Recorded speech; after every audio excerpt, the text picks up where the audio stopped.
엄마, 솔직히 말해서 언제까지 계실 거예요? 그 한마디에 심장이 내려앉았습니다. 내가 먼저 좀 도와주려고 왔다던 집이었는데 어느 순간 나는 머무는 사람이 아니라 버티는 사람이 되어 있었습니다. 그날 밤 나는 내 짐이 든 박스 3개를 다시 열어보았습니다. 이게 내 노후인가 싶었습니다. 2025년 발표된 노년 실태조사에 따르면 60세 이상 부모 중 자녀와 동거한 경험이 있는 분들 가운데 약 10명 중 4명은 같이 살수록 눈치를 본다고 답했습니다. 더 충격적인 건 그중 절반 이상이 처음엔 내가 원해서 들어갔다고 말했습니다. 사랑해서 간 겁니다. 외로워서 간 겁니다. 쓸모 있고 싶어서 간 겁니다. 하지만 기억하십시오. 기대는 순간 관계의 균형은 무너집니다. 퇴직 3년 이내라면 꼭 들으십시오. 이 시기가 가장 위험합니다. 월급이 멈추고 직함이 사라지고 명함을 건넬 일이 없어지는 순간 사람은 본능적으로 자신을 증명할 곳을 찾습니다. 그리고 가장 쉬운 선택이 자식입니다. 손주를 돌보고 집안일을 돕고 생활비를 아끼게 해주면서 나는 아직 필요하다고 느끼고 싶어집니다. 그런데 그 필요함이 길어지면 고마움은 줄어들고 당연함이 자리 잡습니다. 가장 서러운 건 고맙다는 말이 줄어드는 순간입니다. 그때 우리는 깨닫습니다. 내가 사랑으로 시작한 일이 어느새 의무가 되었구나. 내가 선택한 동거가 어느새 나를 작게 만들고 있구나. 끝까지 들으시면 반드시 깨닫는 것이 있습니다. 자식이 필요 없다는 뜻이 아닙니다. 자식이 있어도 흔들리지 않으려면 반드시 지켜야 할 4가지가 있습니다. 이것이 없으면 아무리 효도하는 딸이라도 아무리 착한 사위라도 관계는 서서히 균열이 갑니다. 노후는 참고 사는 시간이 아닙니다. 오늘 저는 당신의 남은 인생을 지키는 이야기부터 시작하겠습니다. 오늘 본격적인 이야기를 시작하기 전에 먼저 3분의 이야기를 들려드리려고 해요.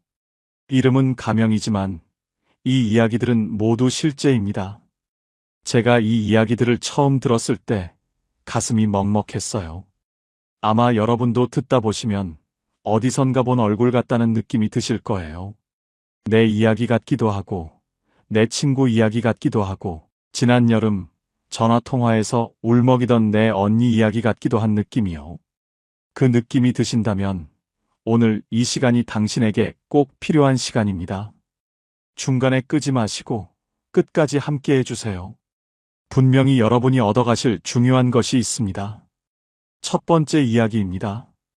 경기도 수원에서 31년을 사신 박순자 씨, 올해 72살이에요. 그 집에서 남편과 살림을 시작했고 2 아이를 키웠고 첫 손주의 울음소리를 들었습니다. 부엌 창가에는 순자 씨가 직접 씨앗부터 키운 제라늄 화분이 있었어요. 봄마다 붉게 피어나는 꽃이 순자 씨의 자랑이었습니다. 안방 서랍 맨 위 칸에는 20년 넘게 모아온 사진들이 가득했어요. 아이들 어릴 적 사진, 남편과 처음 제주도에 갔을 때 사진, 동창 모임에서 찍은 사진들. 그 집은 단순한 건물이 아니었습니다. 순자 씨의 인생 그 자체였어요. 그런데 5년 전 남편이 갑자기 세상을 떠났습니다. 예고도 없이, 준비도 없이요. 심장마비였어요. 아침에 같이 밥을 먹고 남편이 마당에 나간 사이에 일어난 일이었습니다. 순자 씨는 그 첫 겨울을 지금도 선명하게 기억해요. 얼마나 길었는지, 얼마나 조용했는지. 남편이 보던 뉴스가 끝나고 거실이 조용해질 때 그 조용함이 순자 씨를 짓눌렀습니다. 혼자 밥을 차리고, 혼자 먹고, 혼자 설거지를 하면서 이게 앞으로 내 하루구나 하는 생각이 파도처럼 밀려왔어요. 그런 순자 씨에게 딸이 말했습니다. 엄마, 혼자 계시면 제가 너무 걱정돼요. 우리 집으로 오세요. 손주들도 엄마 보고 싶어 해요. 순자 씨는 처음엔 사양했어요. 아니야, 나는 괜찮아. 너희 살림에 불편하게 할 필요 없잖아. 나 혼자 잘 지낼 수 있어. 그런데 딸은 한 달 동안 매주 전화할 때마다 권했고, 사위도 직접 전화해서 어머니, 저희가 모시고 싶습니다라고 했습니다. 순자 씨는 그 말에 마음이 녹았어요. 사위가 그렇게까지 말하면 진심인 거라고 생각했거든요. 그렇게 짐을 쌌습니다. 31년치 살림을 정리하는데 사흘이 꼬박 걸렸어요. 버릴 것, 줄 것, 가져갈 것을 나누다 보니 이상한 감각이 밀려왔습니다. 내 인생이 이렇게 정리가 되는 건가 싶은 감각이요. 오래된 주전자, 남편이 쓰던 찻잔, 애들 어릴 때 쓰던 밥그릇들. 버리자니 가슴이 아프고 가져가자니 딸 집에 짐이 될 것 같아서요. 결국 짐박스 3개. 그것이 딸 집으로 들고 간 31년의 전부였습니다. 이삿짐차에 박스를 싣고 나서 순자 씨는 현관문을 마지막으로 닫기 전에 한번 뒤를 돌아봤어요. 텅 빈 거실에 오후 햇빛이 가득 들어오고 있었습니다. 아무도 없는 집에 햇빛만 따뜻했어요. 순자 씨는 그 햇빛을 한참 바라봤다고 합니다. 잘 가, 우리 집. 마음속으로 그 말을 하고 문을 닫았어요. 딸 집 첫날 밤은 낯설었습니다. 침대는 새 것이었고 이불은 부드러웠지만 묘하게 잠이 오지 않았어요. 천장 모양이 달랐고 냉장고 돌아가는 소리도 달랐고 바람이 어디서 들어오는지도 달랐습니다. 창밖으로 보이는 풍경도 달랐어요. 낯선 동네의 아파트 불빛들이 층층이 켜져 있었습니다. 순자 씨는 그 불빛을 한참 바라보다가 눈을 감았어요. 잘 왔겠지 하고 생각하면서요. 처음 한 달은 정말 좋았습니다. 딸이 퇴근 후에도 자주 안아주었고 손주들이 할머니, 를 부르며 달려왔어요. 주말엔 다 같이 외식도 하고 공원에도 갔습니다. 사위도 살갑게 대해줬고 저녁 밥상은 항상 풍성했어요. 순자 씨는 그때 생각했습니다. 잘 왔다고. 이렇게 사는 게 맞는 것 같다고요. 그런데 2달이 지나면서 조금씩 달라지기 시작했습니다. 딸은 야근이 늘었고 사위는 퇴근 후 자기 방으로 들어갔고 손주들은 학원이 끝나면 각자 방에서 태블릿을 보았어요. 저녁 식탁에 모이는 일이 점점 줄었습니다. 순자 씨의 하루는 아침에 손주 밥 차리고 낮에 청소하고 저녁에 반찬 만드는 것으로 채워지기 시작했어요. 그게 또 자연스럽게 됐습니다. 내가 여기 있으니 이 정도는 해야지 하는 마음이었어요. 그 마음이 나쁜 게 아니었습니다. 순자 씨는 진짜로 돕고 싶었으니까요. 그런데 시간이 지나면서 이상한 일이 생기기 시작했어요. 고맙다는 말이 줄었습니다. 처음엔 딸이 엄마 고마워요. 덕분에 얼마나 편한지 몰라라고 했는데 석 달이 지나자 그냥 당연한 일이 되어버렸어요. 순자 씨가 반찬 10가지를 해놓아도 맛있다 한마디도 듣기 힘들어졌습니다. 손주들도 할머니 밥을 먹으면서 유튜브를 보고 사위는 수저만 들었다 놓고 방으로 들어갔어요. 가장 서러운 건 고맙다는 말이 줄어드는 순간입니다. 순자 씨는 그 서러움을 혼자 삼켰습니다. 내가 여기 있으려면 참아야지 하고요. 그러던 어느 가을 밤이었습니다. 순자 씨가 주방에서 마지막 설거지를 하고 있는데 반쯤 열린 안방 문틈 사이로 딸과 사위의 목소리가 흘러나왔어요. 당신 어머니, 언제까지 여기 계실 건데? 사위의 목소리였습니다. 낮고 조용한 목소리였어요.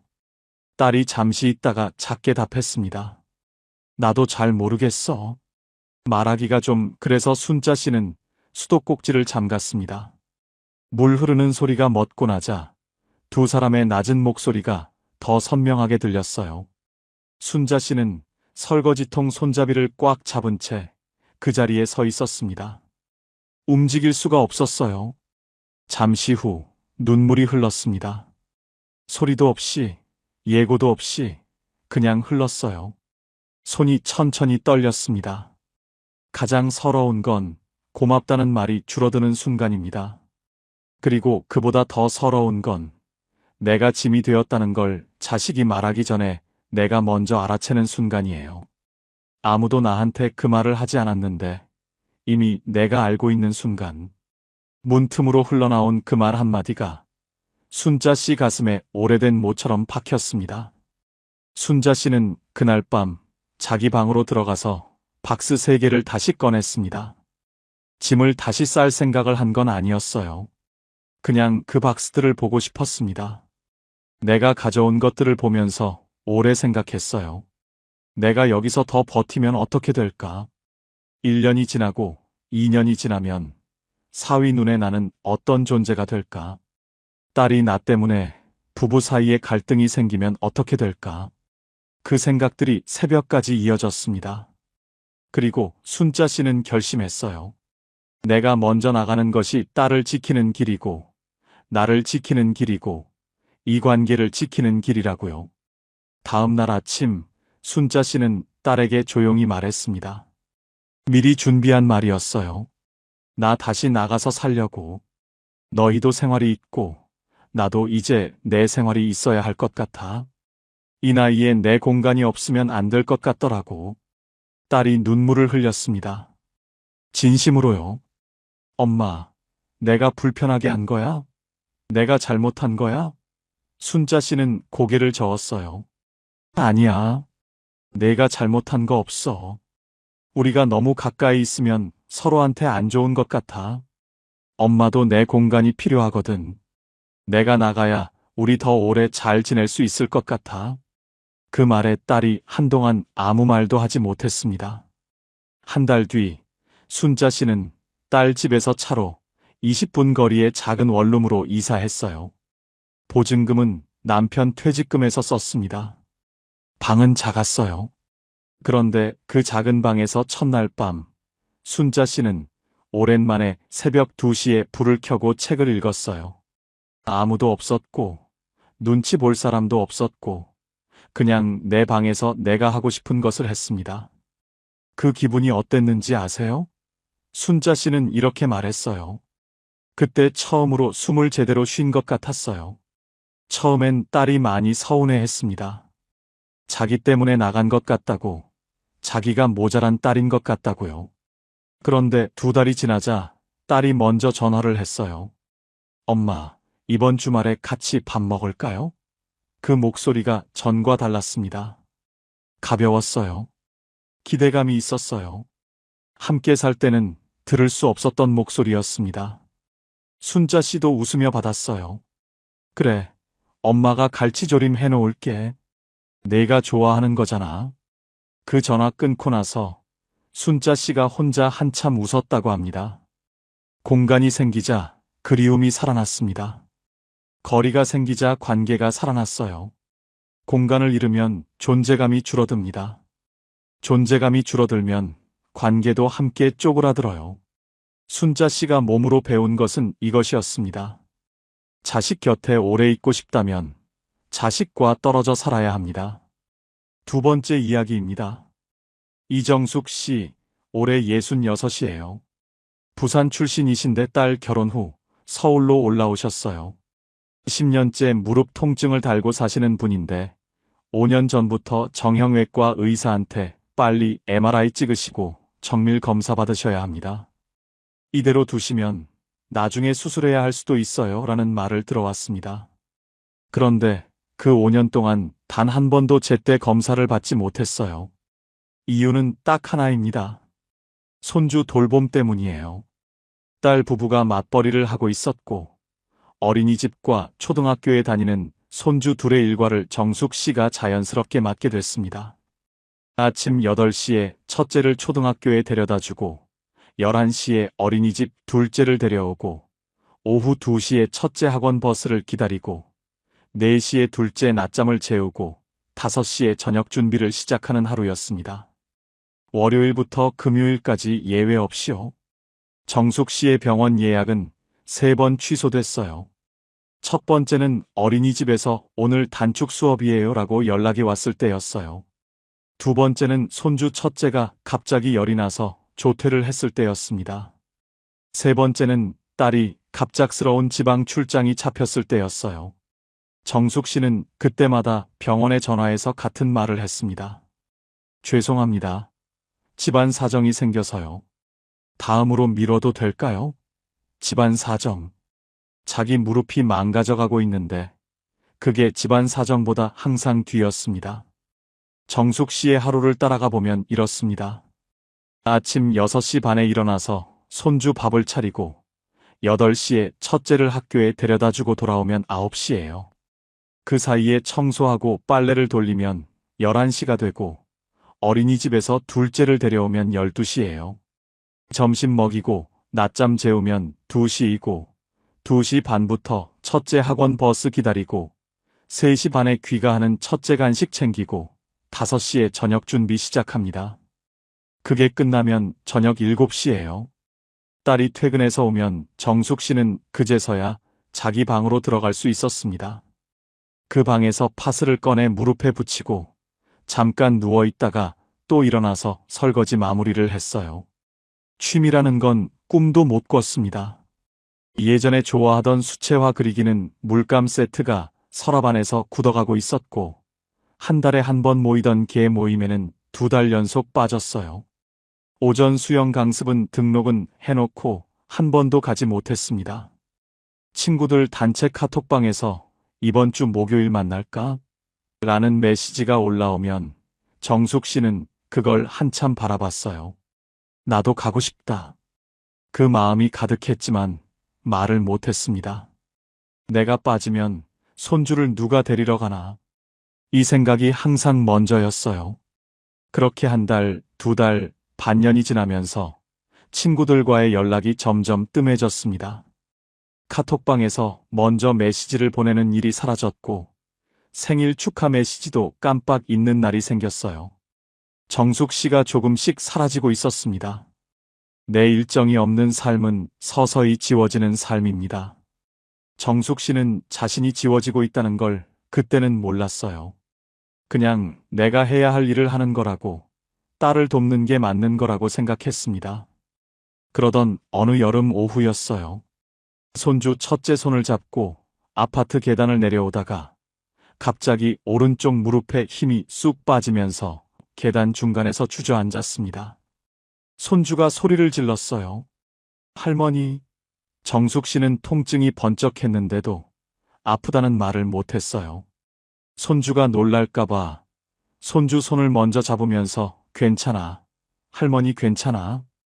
그냥 발이 조금 미끄러진 거야 라고 했습니다. 무릎이 불덩이처럼 뜨거웠는데 손주 달래기 바빴어요. 그날 밤 딸이 퇴근해서 와서 정숙 씨 무릎이 부어있는 걸 보고 눈물을 흘렸습니다. 엄마, 이게 다 나 때문이잖아. 내가 무릎 나쁜 거 알면서 너무했어. 정숙 씨는 아니라고 했어요. 괜찮다고, 자기가 좋아서 한 거라고요. 하지만 두 사람 다 알고 있었습니다. 괜찮지 않다는 것을요. 그날 이후로 정숙 씨는 오래 생각했습니다. 어떻게 말해야 딸이 상처를 받지 않을까? 말하면 딸이 나를 차갑게 볼까? 내가 너무 이기적인 건 아닐까? 그 생각들이 며칠을 이어졌어요. 그런데 결국 말했습니다. 어느 조용한 저녁, 딸과 둘이 있을 때요. 딸아, 엄마도 이제 병원 다녀야 해서 매일 이렇게 하기는 힘들어. 주 입원까지만 도와줄게.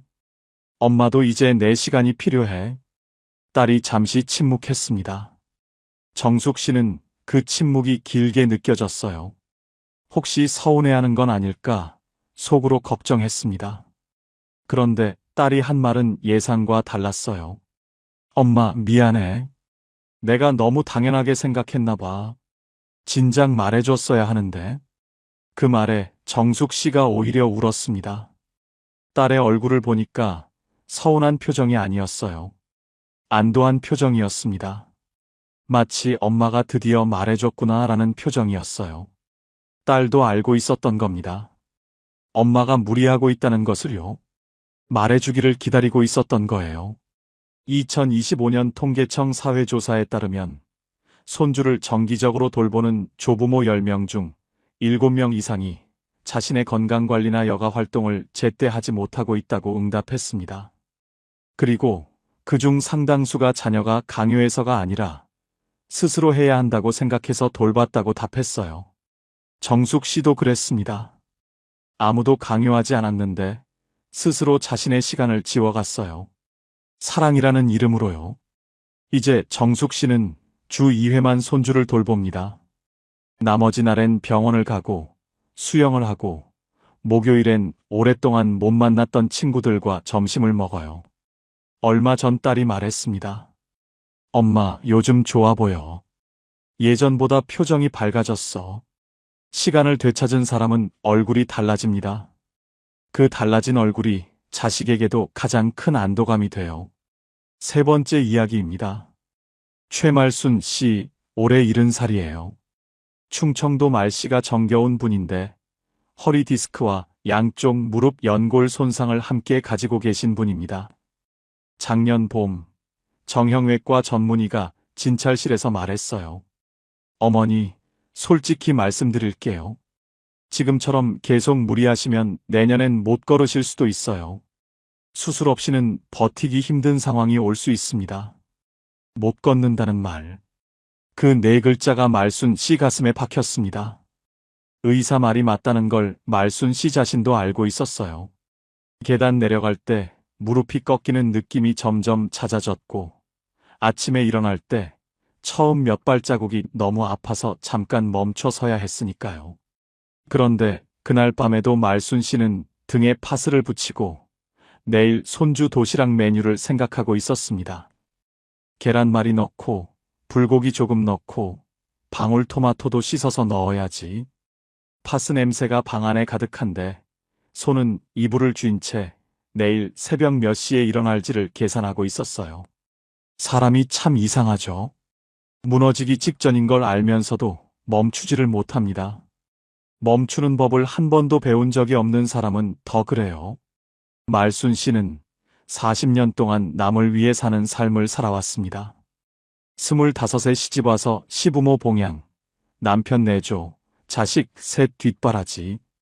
단 한 번도 나는 오늘 쉴게요라는 말을 해본 적이 없었어요. 명절에도 쉬지 않았고, 몸이 아파도 참았고, 하고 싶은 것이 있어도 나중에 하자며 미뤘습니다.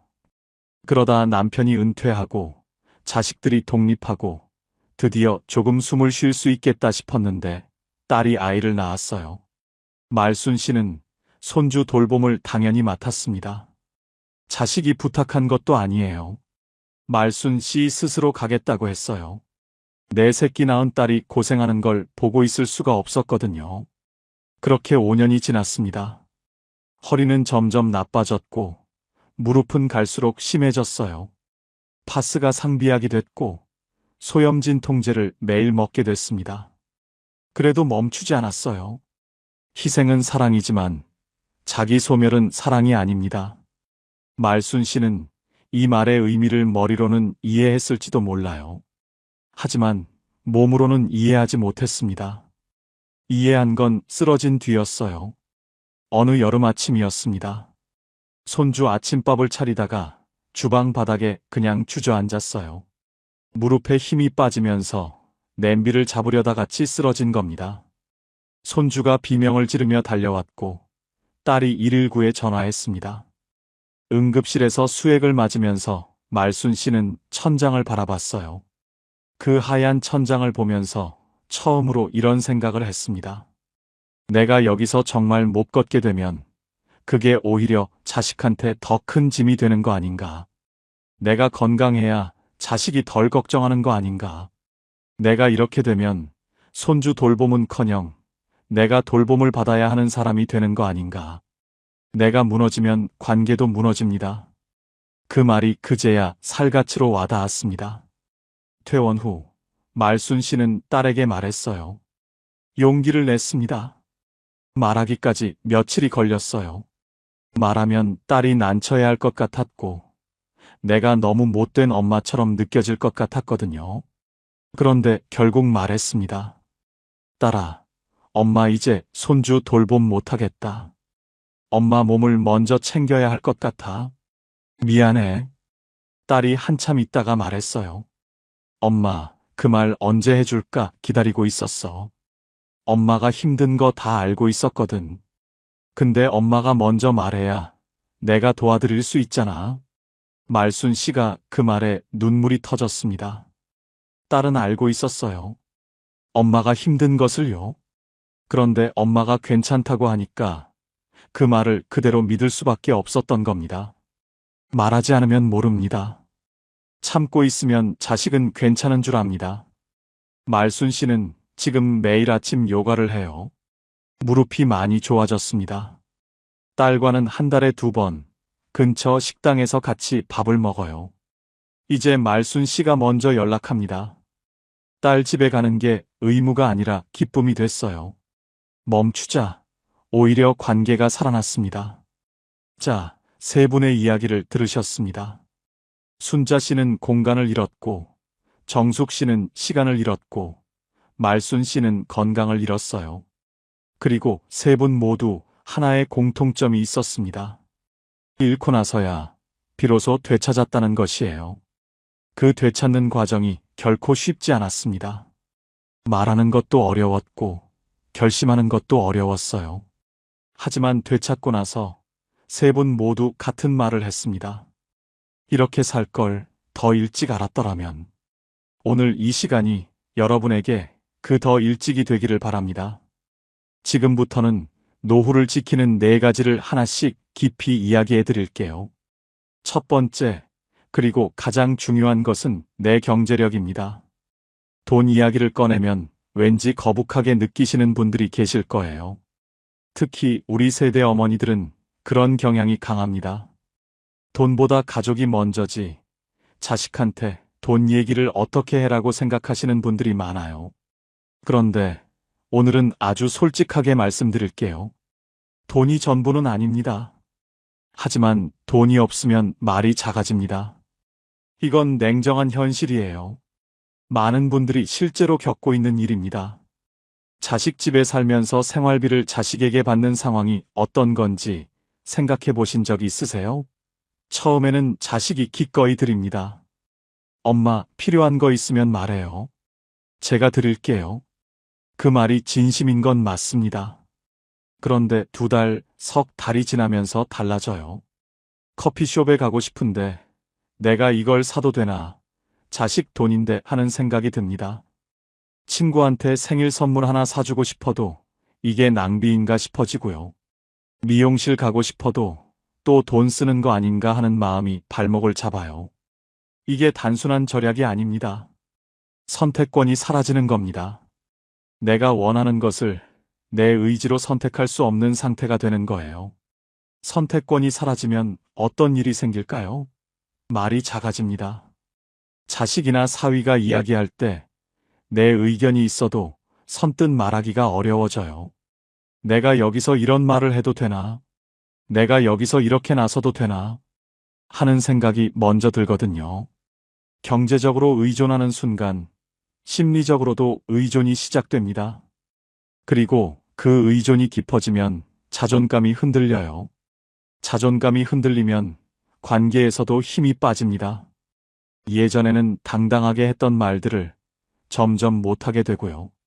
표현하고 싶은 감정을 억누르게 됩니다. 그 억눌린 것들이 쌓이면 어느 날 엉뚱한 방향으로 터지거나 아니면 그냥 속에서 천천히 병이 돼요. 어떤 어머니가 이런 말씀을 하셨어요. 70살의 딸한테 매달 30만 원씩 받는데 받을 때마다 기분이 이상하다고요. 고맙기도 하고 부끄럽기도 하고 받을수록 뭔가 작아지는 느낌이 든다고 하셨어요. 그 부끄러움이 무엇인지 아세요? 그건 내가 내 인생을 내가 유지하지 못하고 있다는 감각입니다. 70년을 살아온 내가 이제는 자식의 용돈으로 사는 존재가 됐구나 하는 감각이에요. 그 감각이 쌓이면 자존감이 무너집니다. 자존감이 무너지면 관계도 무너져요. 이 연결이 굉장히 중요합니다. 통장에 내 이름으로 된 돈이 있다는 것은 숫자 이상의 의미가 있어요. 그것은 선택권입니다. 오늘 기분이 좋아서 커피숍에 가고 싶을 때 누구 눈치도 보지 않고 갈 수 있는 자유예요. 친구 생일에 마음 담아 선물 하나 살 수 있는 여유입니다. 자식이 힘들다고 할 때 내가 조금이라도 보태줄 수 있는 품이에요. 그리고 가장 중요한 것, 자식 집이 불편하면 나와서 내 집을 구할 수 있는 힘입니다. 그 힘이 있는 사람과 없는 사람 사이에는 관계에서 엄청난 차이가 생겨요. 힘이 있는 사람은 눈치를 덜 봅니다. 눈치를 덜 보는 사람이 더 당당하게 말하고, 더 당당한 사람이 더 존중받아요. 한국노인인력개발원의 연구에 따르면 경제적으로 자립한 노인일수록 가족관계 만족도와 심리적 자존감이 유의미하게 높다는 결과가 있습니다. 이게 우연이 아니에요. 경제적 자립이 심리적 독립으로 이어지고, 심리적으로 독립된 사람이 관계에서도 건강합니다. 물론 현실이 어렵다는 거 압니다. 연금이 적거나 퇴직금이 이미 소진됐거나 건강 때문에 일을 하기 어려운 분들도 계실 거예요. 그럼에도 불구하고 말씀드립니다.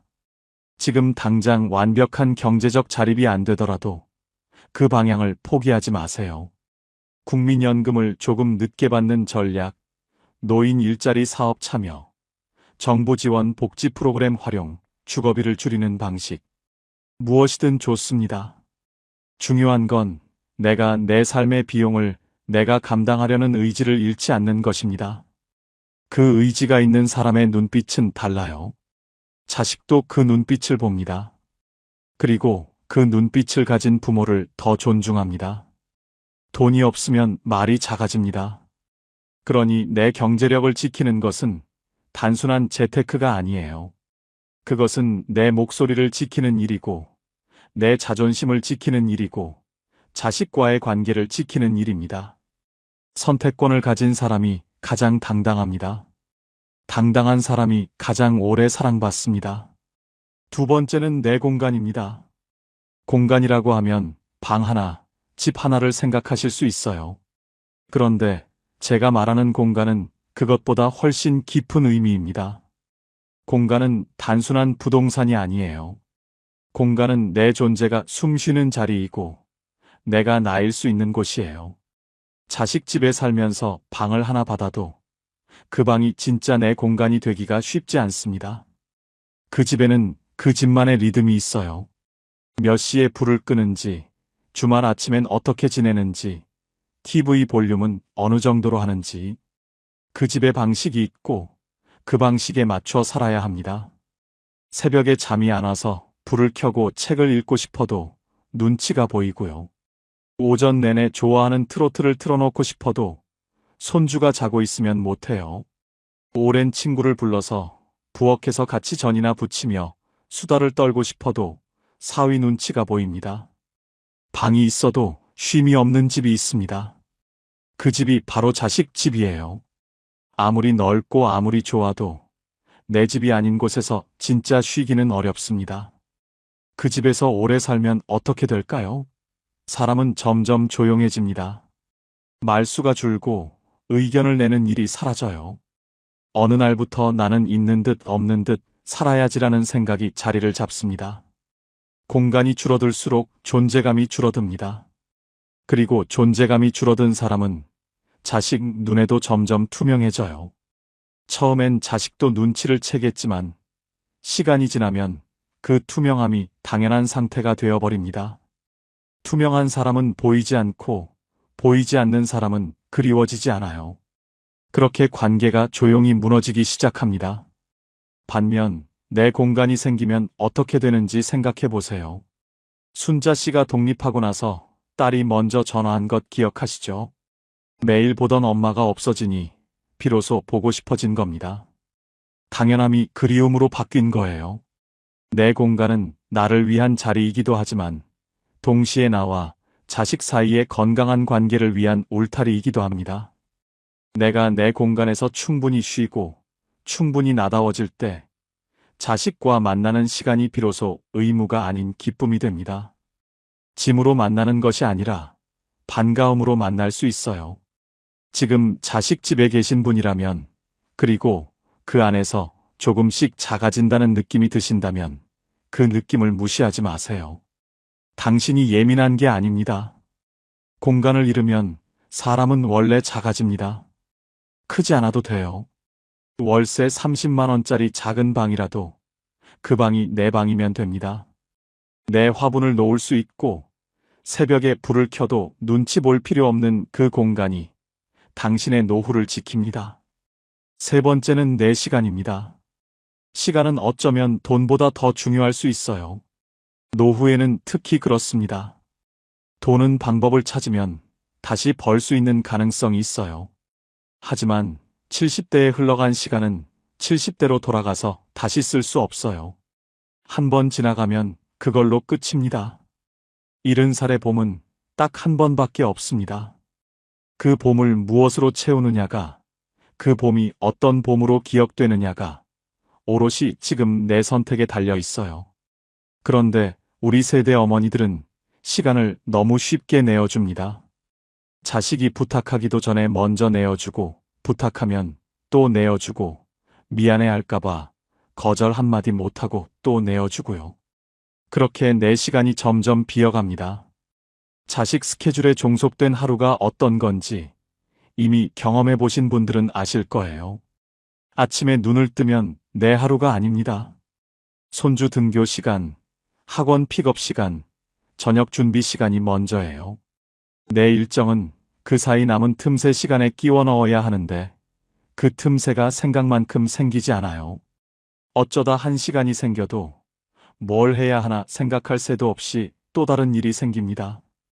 그렇게 시간이 지나면 취미가 사라집니다.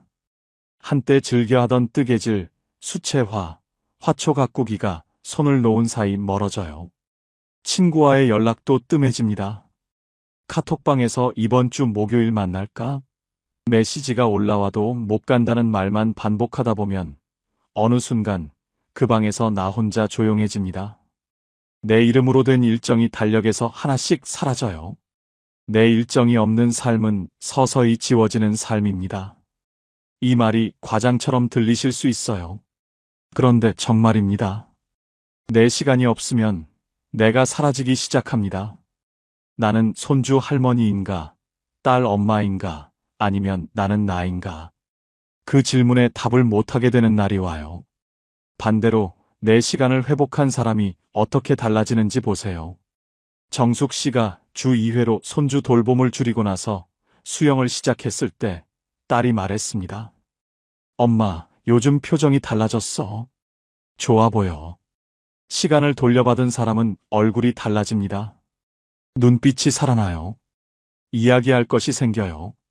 자식과 만날 때 나눌 이야기가 생깁니다. 나는 요즘 수영 배우는데 물속에서 움직이는 게 이렇게 좋은 줄 몰랐어. 이번 주에 친구들이랑 영화 봤는데 오랜만에 엄청 웃었어. 이런 이야기를 가져갈 수 있는 엄마가 자식에게도 살아있는 존재로 남아요. 자식도 사실 이런 엄마를 더 보고 싶어 합니다.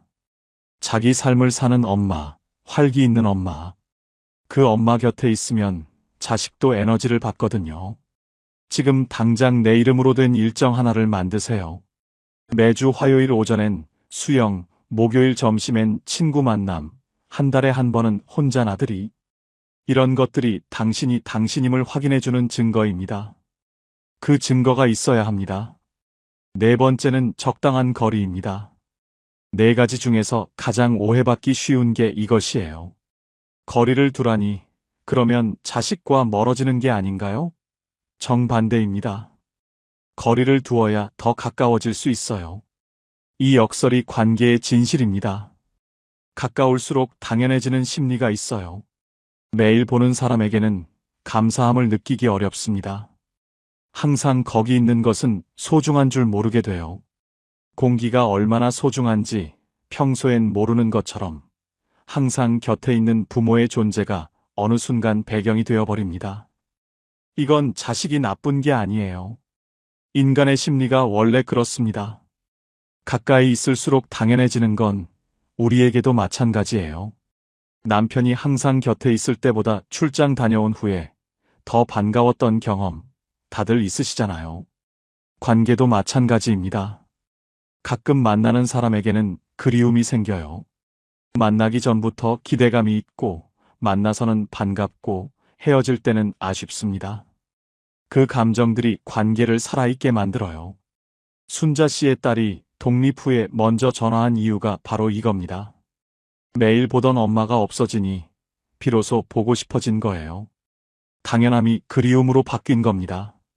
사랑은 함께 사는 것이 아니라 서로를 지켜주는 거리입니다. 처음엔 이 말이 낯설게 들릴 수 있어요. 우리는 어릴 때부터 사랑은 함께 있는 것이라고 배워왔으니까요. 하지만 노후의 부모-자식 관계에서는 거리가 곧 사랑을 지속시켜주는 방식입니다. 거리가 그리움을 만들고 그리움이 관계를 살아있게 합니다. 적당한 거리는 물리적으로 얼마나 될까요? 사람마다 다르지만 일반적으로 차로 20분에서 1시간 거리가 많은 분들에게 맞는 거리라고 합니다. 너무 멀면 급한 일에 대응하기 어렵고 너무 가까우면 심리적 경계가 흐려지기 쉬워요. 물리적 거리 못지않게 중요한 것이 심리적 거리입니다. 자식 집 일에 지나치게 관여하지 않는 것, 자식의 육아 방식이 나와 달라도 존중해주는 것, 연락은 하되 너무 자주 하지 않는 것. 이런 것들이 심리적 거리를 유지하는 방법이에요. 그 거리가 유지될 때 자식은 부모가 나를 존중해준다고 느낍니다. 그리고 존중받는다고 느끼는 자식이 더 자주, 더 기쁜 마음으로 먼저 연락을 해요. 거리가 관계를 지키고 거리가 사랑을 이어줍니다. 잠깐 자식의 입장에서 이야기를 해볼게요. 오늘 이 영상을 보시는 분들 중에 40대, 50대 자녀분들도 계실 수 있어요. 이 이야기가 그분들에게도 닿기를 바랍니다. 사실 자식도 모릅니다. 부모가 힘든 걸. 이건 진심이에요. 자식이 나쁜 마음이 있어서 모르는 게 아닙니다. 부모가 말하지 않으면 모르는 구조가 있어요. 우리 세대 어머니들은 참는 것이 미덕이라고 배우셨잖아요. 힘들어도 괜찮아라고 하고 아파도 별거 아니야라고 합니다. 자식은 그 말을 그대로 믿을 수밖에 없어요. 엄마가 괜찮다고 했으니 괜찮은 줄 알고 표정이 좀 어두워 보여도 원래 좀 저러시지 하고 넘어갑니다. 지금 40대, 50대를 살아가는 자식들의 현실도 만만치 않습니다. 직장에서의 치열한 경쟁, 매달 나가는 대출 이자, 아이들 사교육비, 부부 사이의 크고 작은 갈등들. 이 모든 것을 안고 살면서 부모님을 세심하게 챙기기가 현실적으로 쉽지 않아요. 그렇다고 부모를 사랑하지 않는 게 아닙니다. 그냥 바빠서 놓치고, 당연하다고 생각해서 놓치고, 말해주지 않으니 몰라서 놓치는 거예요. 관계는 쌍방입니다. 자식이 헤아려 주기를 기다리기만 하면 관계는 엇갈립니다. 부모가 먼저 솔직하게 말해야 해요. 나 이게 힘들어. 나 이건 못하겠어. 나도 내 시간이 필요해. 이 말들이 갈등을 만드는 것이 아닙니다. 이 말들이 오히려 관계를 건강하게 만들어요. 작게, 일찍, 솔직하게 말하는 것이 관계를 지킵니다. 말순 씨의 딸이 그 말 언제 해줄까 기다리고 있었어라고 했던 것처럼 자식은 생각보다 훨씬 더 당신 편입니다. 말을 믿어주세요. 자식을 믿고 말하세요. 성숙한 관계는 텔레파시가 아니라 대화로 만들어집니다. 이제 마지막 이야기를 드릴 시간이에요. 오늘 이 긴 이야기를 끝까지 들어주신 여러분께 가장 마음 깊은 곳에서 드리고 싶은 말이 있습니다. 우리 세대 어머니들은 너무 오래, 너무 많이, 너무 아무 말 없이 희생해 오셨습니다. 남편을 위해, 자식을 위해, 집안을 위해, 시댁을 위해. 그 희생이 아름다운 건 맞습니다. 그 희생이 없었다면 지금의 가족이 없었을 테니까요. 그런데 이제는 달라져야 할 때가 왔어요. 더 정확하게는 이제는 나를 위해 살아야 할 시간이 왔습니다. 노후는 그동안의 희생에 대한 보상을 기다리는 시간이 아닙니다. 노후는 드디어 내가 나를 위해 살 수 있는 시간이에요. 그 시간을 또다시 희생으로 채우는 것은 아름다운 것이 아닙니다. 그건 멈추지 못하는 습관이에요. 오래된 습관이고 그 습관이 나도 힘들게 하고 자식도 힘들게 합니다. 희생을 미화하지 마세요. 나는 평생 자식을 위해 다 주고 살았어라는 말 뒤에는 항상 상처가 있습니다. 그런데 자식은 몰라줘. 그런데 결국 혼자야. 그런데 아무도 고맙다고 안 해. 이 상처들이 생기는 이유는 자식이 나쁜 게 아닙니다. 관계의 구조가 잘못된 겁니다. 주기만 하는 사람과 받기만 하는 사람의 관계는 오래가지 않아요. 균형이 무너지면 언젠가 관계도 무너집니다. 그러니까 나를 지키는 것이 곧 자식을 지키는 길입니다. 내가 경제적으로 자립해야 자식이 죄책감 없이 자기 삶을 살 수 있어요. 내가 내 공간에서 건강하게 쉬어야 자식이 부모 걱정을 내려놓고 자기 일에 집중할 수 있습니다. 내가 내 시간을 채우며 활기차게 살아야 자식과 만나는 시간이 의무가 아닌 기쁨이 될 수 있어요. 내가 적당한 거리를 유지해야 자식이 부모를 그리워하며 먼저 연락하게 됩니다. 내가 무너지면 관계도 무너집니다. 그 반대도 맞습니다. 내가 서 있으면 관계도 서 있어요. 자존심을 지키십시오. 자존심이라는 말이 차갑게 들릴 수 있어요. 그런데 자존심은 오만이 아닙니다. 자존심은 자신에 대한 최소한의 존중이에요. 나는 이 나이에도 내 삶을 내가 이끌 수 있어라는 믿음입니다. 나는 자식에게 짐이 아니라 내 삶을 사는 사람이야 라는 믿음이에요. 그 믿음이 있는 사람이 노후를 품위 있게 삽니다. 그 믿음이 있는 사람이 자식에게도 존중받아요. 그리고 그 믿음이 있는 사람이 끝까지 자기답게 살 수 있습니다. 그 믿음을 잃지 마세요. 아직 늦지 않았습니다. 지금 이 순간부터 시작하면 됩니다. 오늘 저와 함께 하신 이 시간이 당신의 노후를 바꾸는 시작이 되기를 진심으로 바랍니다. 지금 당장 딱 하나만 결심해 보세요. 내 경제력을 지키겠다. 내 공간을 찾겠다. 내 시간을 돌려받겠다. 자식과 적당한 거리를 두겠다. 이 중 하나만 오늘부터 시작하셔도 충분합니다. 작은 변화가 큰 변화를 만들어요. 한 걸음이 방향을 바꿉니다. 그 방향이 바뀌는 순간 당신의 나머지 인생이 달라집니다. 오늘 이 이야기가 가슴에 닿으셨다면, 비슷한 고민을 하고 계신 분이 주변에 계시다면 이 영상을 공유해 주세요. 당신의 친구가, 당신의 언니가, 당신의 이웃이 오늘 이 이야기를 들어야 할 사람일 수 있어요. 그분들에게 건네주세요. 그것이 지금 당신이 할 수 있는 가장 다정한 선물입니다. 자식이 필요 없다는 말이 아닙니다. 자식이 있어도 흔들리지 않으려면 내 경제력, 내 공간, 내 시간, 그리고 적당한 거리, 이 네 가지는 반드시 있어야 합니다. 이 네 가지를 지키는 사람이 자식과 오래, 건강하게, 서로 존중하며 살 수 있어요. 노후는 참고 사는 시간이 아닙니다. 당신은 지금 이 순간부터 당신 자신의 삶을 살 자격이 있고, 그 삶이 당신이 사랑하는 모든 사람에게 줄 수 있는 가장 크고 아름다운 선물입니다. 황금노후는 평생 여러분을 응원하겠습니다. 지금까지 황금노후였습니다. 감사합니다. 60세가 넘으면 이상하게 두 부류로 나뉩니다. 같은 나이인데도 어떤 분은 하루가 느긋하고 마음이 평온한데 어떤 분은 여전히 바쁘고 늘 지쳐 있습니다. 가진 돈이 많아서일까요? 자식이 잘 돼서일까요? 절대 아닙니다. 겉으로 보면 차이는 없어 보이는데 삶의 무게는 전혀 다릅니다. 이유는 간단합니다. 몸은 이미 나이만큼 변했는데 마음과 삶의 방식은 그대로인 사람들이 있기 때문입니다. 실제로 2025년 기준 노년 관련 조사들을 보면 60대 이후 삶의 만족도를 가르는 가장 큰 요인은 소득이나 자식의 성공이 아니라 얼마나 삶을 단순하게 만들었느냐였습니다. 더 많이 가진 사람이 아니라 더 많이 내려놓은 사람이 편안하게 살고 있었습니다. 노후를 편히 사는 사람과 그렇지 않은 사람의 차이는 돈도, 자식도, 명예도 아닙니다. 단 하나 불필요한 것을 줄였느냐, 아직도 붙잡고 있느냐의 차이입니다. 그래서 오늘은 아주 중요한 이야기를 하려고 합니다.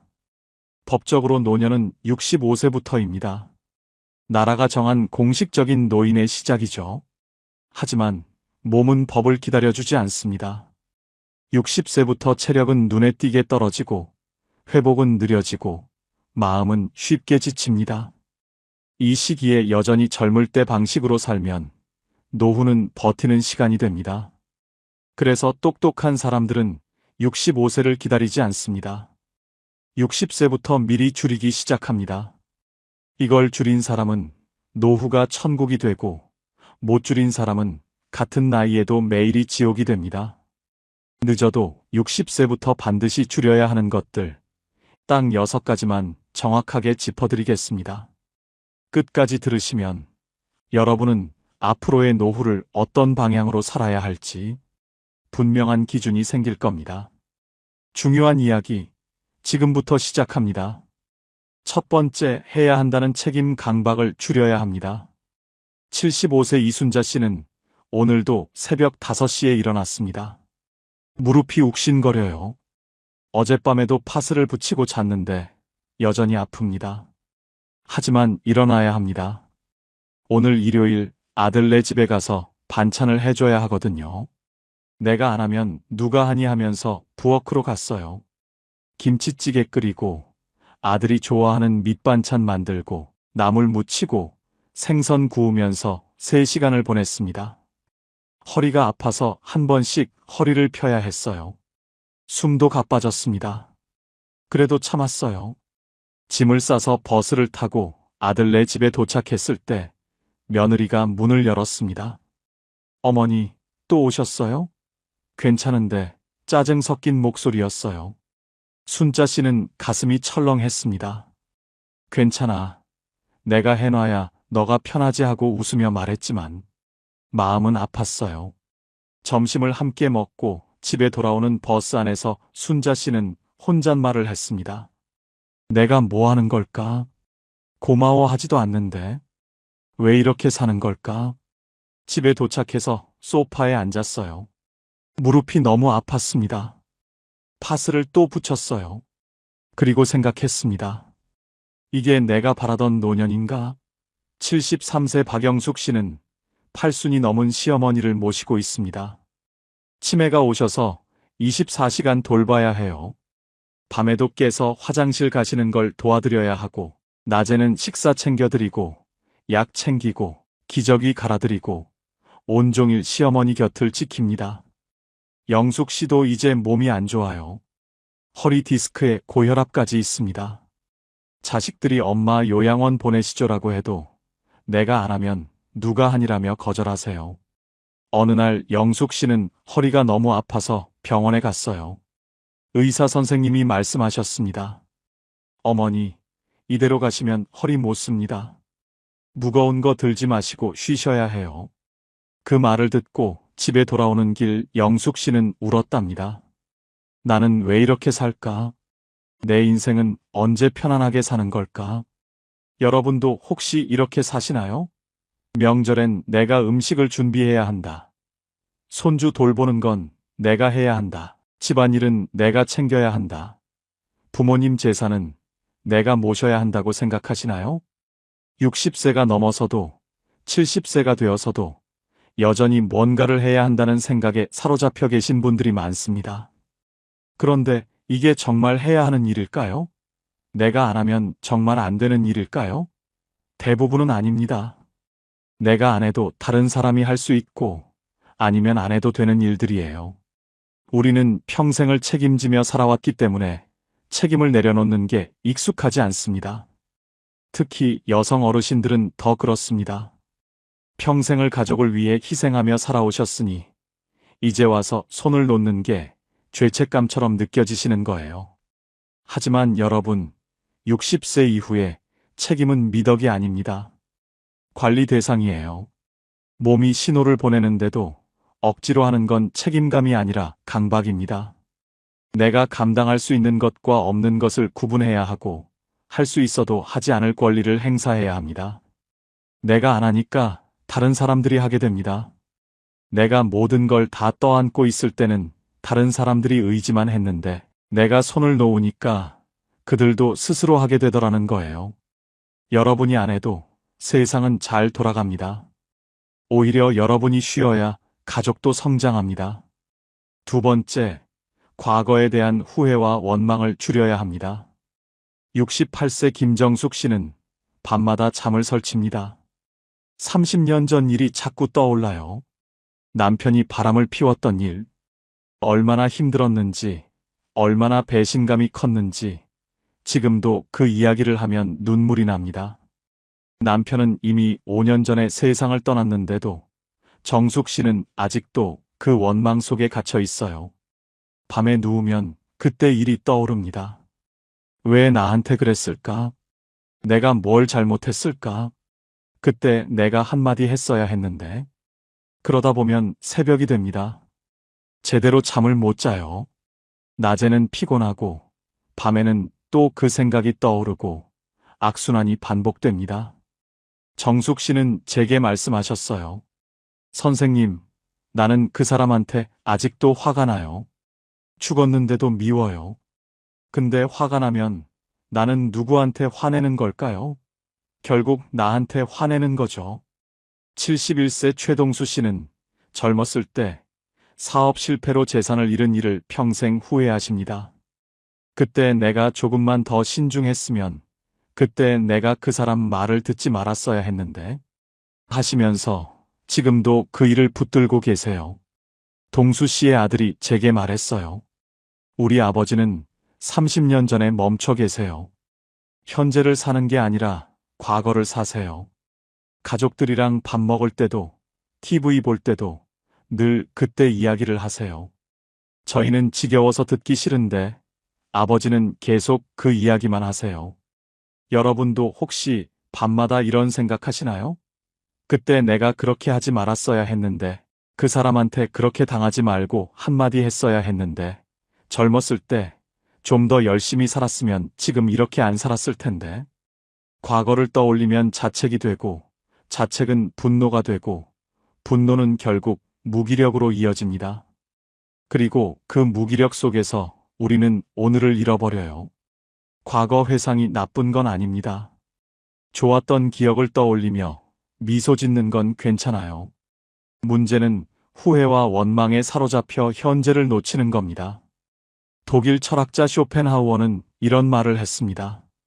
인간의 고통은 대부분 이미 지나간 것에 집착하는 데서 시작된다. 정확한 말입니다. 우리가 불행한 건 과거 때문이 아니라 과거를 놓지 못하는 현재의 선택 때문이에요. 과거는 이미 지나갔습니다. 아무리 후회해도 바꿀 수 없어요.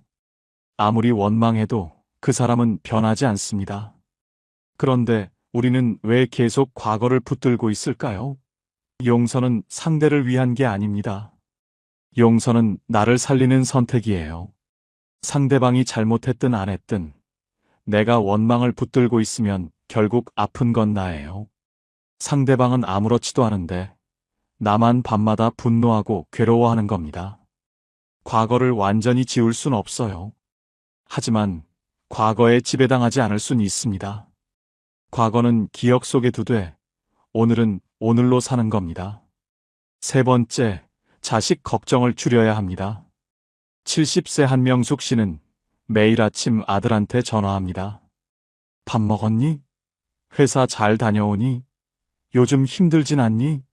아들은 45살입니다. 결혼도 했고 자식도 둘 있어요. 회사에서 과장까지 승진했습니다. 그런데 명숙 씨는 아직도 아들을 걱정하세요. 아들이 제게 말했어요. 엄마가 매일 전화하시는 게 부담스러워요. 저도 이제 나이가 있는데 매일 밥 먹었니 하시면 어린애 취급받는 것 같아요. 그런데 엄마한테 말하면 상처받으실 것 같아서 못하겠어요. 전화 올 때마다 또 걱정하시나 하는 생각이 먼저 들어요. 사실 저는 잘 지내거든요. 근데 엄마는 계속 걱정하세요.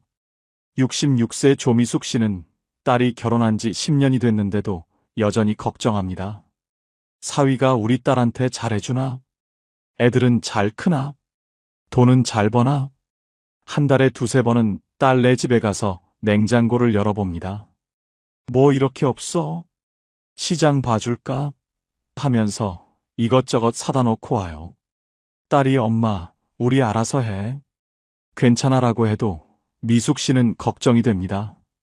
딸이 힘든 걸 숨기는 건 아닐까? 혹시 사위랑 사이가 안 좋은 건 아닐까? 밤마다 딸 생각을 하다가 잠을 못 잡니다. 미숙 씨는 제게 말씀하셨어요. 딸이 행복하면 나도 행복하고, 딸이 힘들면 나도 힘들어요. 딸 기분에 내 하루가 좌우돼요. 여러분의 자식은 이제 성인입니다.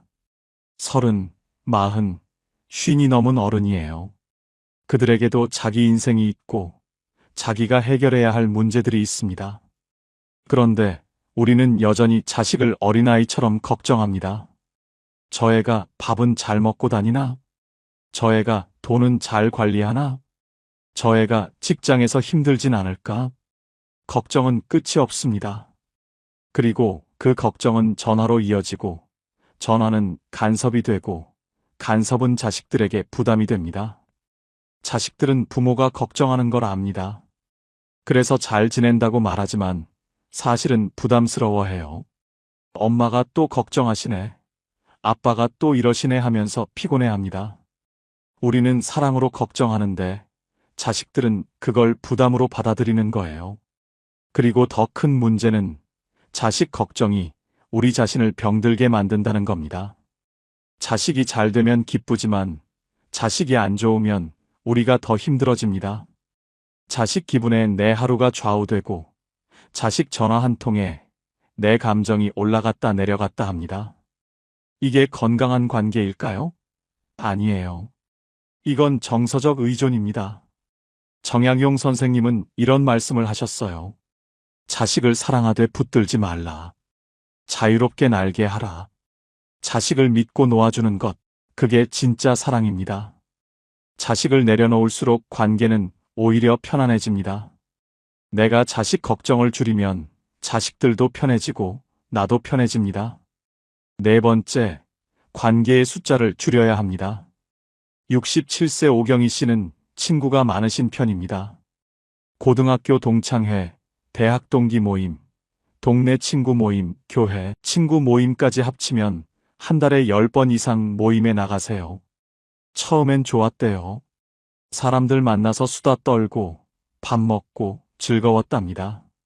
그런데 요즘은 모임 나가는 게 부담스럽대요. 어떤 친구는 만날 때마다 자기 자랑만 해요. 손주가 어디 대학 갔다. 아들이 얼마 버는데 집이 얼마짜리다. 듣고 있으면 내가 초라해져요. 어떤 친구는 남 흉만 봐요. 누구는 어떻고, 누구 며느리는 어떻고, 부정적인 말만 해요. 만나고 나면 기분이 안 좋아요. 어떤 친구는 나한테 돈 빌려달라고 하기도 하고요. 그런데 오래 알고 지낸 사이라 끊기도 애매하고, 안 나가면 뒤에서 뭐라 할까봐 억지로 나가요. 집에 돌아오면 왜 갔을까 후회돼요. 69세 윤정혜 씨는 교회 친구 때문에 고민이 많으십니다. 그 친구는 만날 때마다 자기 고민을 털어놓아요. 남편이 어떻고, 자식이 어떻고, 며느리가 어떻고, 온갖 불평불만을 쏟아냅니다. 정혜 씨는 들어주느라 지칩니다. 내가 위로해주면 그때뿐이에요. 다음에 만나면 또 같은 이야기를 해요. 바뀌는 게 없어요. 나도 내 고민이 있는데 내 이야기는 할 틈도 없어요. 그 친구는 자기 이야기만 해요. 만나고 나면 기운이 다 빠져요. 정혜 씨는 제게 말씀하셨어요. 친구가 적으면 외로울 것 같아서 억지로 만나는데 만나고 나면 더 외로워요. 나이가 들수록 관계 유지에는 비용이 듭니다. 시간도 에너지도 감정도 소모됩니다. 만나고 나면 기분 좋은 사람이 있는 반면 만나고 나면 오히려 피곤한 사람도 있어요. 자기 자랑만 하는 사람, 남을 깎아내리는 사람, 부정적인 말만 하는 사람, 나를 비교 대상으로 삼는 사람. 이런 사람들과의 만남은 관계가 아니라 소모입니다. 그런데 우리는 오랜 인연이니까, 같은 동네 사니까, 정이 있으니까 하면서 계속 만납니다. 그리고 만나고 나면 후회합니다. 왜 갔을까? 시간 아까웠다. 그런데도 다음에 또 만나요. 왜 그럴까요? 단절하는 게 두렵기 때문입니다. 관계를 끊으면 외로워질 것 같고, 나쁜 사람처럼 보일 것 같고, 뭔가 잃는 것 같아서요. 하지만 여러분, 노후엔 많은 사람이 아니라 편한 사람이 필요합니다. 억지로 웃으며 만나는 10명보다 진심으로 편한 두세 명이 훨씬 가치 있습니다. 관계의 숫자가 아니라 관계의 질이 중요해요. 친구가 많고 적음이 중요한 게 아니라 그 관계가 얼마나 편안하고 긍정적인가가 중요합니다. 만나고 나면 에너지가 생기는 사람이 있는가 하면 만나고 나면 소모되는 사람도 있습니다. 좋은 관계는 만나고 나면 웃음이 나오고 기분이 좋아지고 다음에 또 보고 싶다는 생각이 들어요. 하지만 나쁜 관계는 만나고 나면 지치고 짜증나고 왜 만났을까 하는 생각이 들지요. 관계 정리는 냉정한 게 아니라 현명한 겁니다. 노후를 편안하게 살기 위한 필수 조건이에요. 5번째, 욕심과 나중에라는 미루기를 줄여야 합니다. 72세 송미자 씨는 평생 제주도에 가보고 싶어 하셨습니다. 젊었을 땐 돈이 없어서 못 갔어요. 중년엔 자식들 키우느라 못 갔습니다. 노년이 되니까 이제 시간도 있고 돈도 조금 있었어요. 그런데 미자 씨는 생각했습니다. 나중에 가야지. 지금은 좀 해야 할 일이 있고 날씨도 춥고 다음에 봄 되면 가야지. 봄이 왔습니다. 그런데 무릎이 아팠어요. 무릎 치료하고 나중에 가야지. 치료를 받았습니다. 그런데 이번엔 허리가 아팠어요. 허리 나으면 가야지. 그렇게 3년이 지났습니다. 어느 날 미자 씨는 넘어져서 무릎을 다쳤어요. 수술을 받았습니다. 지금은 걷기가 힘듭니다. 휠체어에 앉아서 가끔 제주도 사진을 봅니다. 그때 갈 걸. 왜 미뤘을까? 이제 가고 싶어도 못 가. 미자 씨는 제게 말씀하셨어요. 나는 평생을 나중을 위해 살았어요. 나중에 하다가 결국 나중은 안 왔어요. 이제 와서 후회해도 소용없어요. 69세 임동철 씨는 평생 피아노를 배우고 싶어 하셨습니다. 젊었을 때는 바빠서 못 배웠어요. 중년엔 자식들 대학 보내느라 돈이 없었습니다. 노년이 되니까 이제 시간도 있고 여유도 있었어요.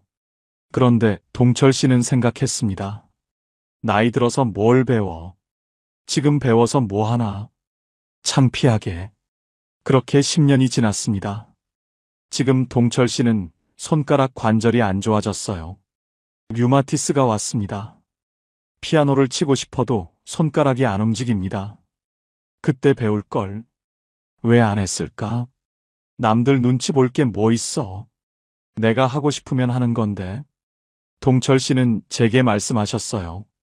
나는 평생을 남들 눈치 보며 살았어요. 하고 싶은 것도 참고, 가고 싶은 곳도 안 가고. 이제 와서 후회해도 늦었어요. 여러분도 혹시 이런 생각하시나요? 나중에 건강해지면 여행 가야지. 나중에 시간 나면 취미 생활 해야지. 나중에 돈 좀 모이면 하고 싶은 거 해야지. 나중에. 그런데 그 나중은 언제인가요? 지금 하지 않으면 나중엔 못합니다. 왜냐하면 건강과 기력은 예고 없이 줄어들기 때문이에요. 오늘 할 수 있는 일을 내일은 못할 수도 있습니다. 지금 걸을 수 있는 다리가 내년엔 아플 수도 있고, 지금 볼 수 있는 눈이 몇 년 후엔 흐려질 수도 있습니다.